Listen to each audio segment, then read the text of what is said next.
ایک گلی میں سارے لوگ ایک ہی قبیلے کے، ایک ہی علاقے کے، ایک آگے نکل گیا ہے، اسے چاہیے وہ دوسروں کا خیال کرے۔ عزیز بھائیوں، ہم نے اس کمر توڑ مہنگائی کے دور میں نے جمعے میں امیر لوگوں سے کہا تھا کہ قربانیاں کرنی تو ہے ہی، تو تم تو سارا سال گوشت کھاتے ہو۔ کیا آپ کو بتاؤں کہ ہم اس وطن میں رہتے ہیں جہاں فریج اور فریزر بڑی اس سے پہلے زیادہ بکتے ہیں۔ فریج نہیں لے آؤ، بڑی لے آؤ، چونکہ گوشت سیو کرنا ہے، سارا سال بھی تو ملتا ہے نا امیروں۔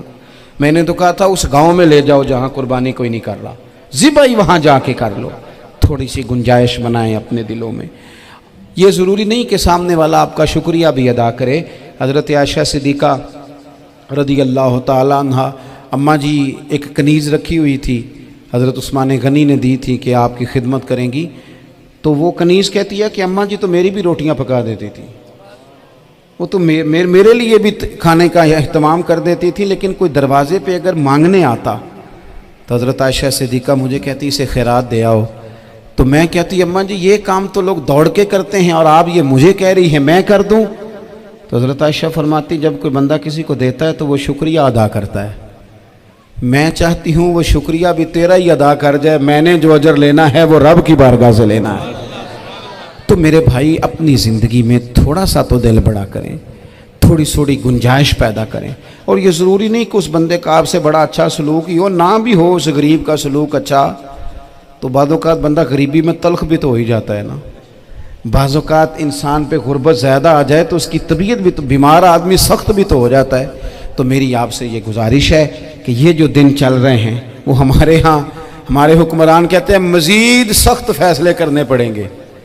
میں نے کہا تمہارے لیے تو آسان ہے، اس لیے کہ تم تو جس دفتر میں بیٹھ کے فیصلہ کرتے ہو اس کی تو بتی کوئی نہیں جاتی، تمہیں کیا پتا ہو، وہاں تو اے سی بھی 1 منٹ کے لیے بند نہیں ہوتا۔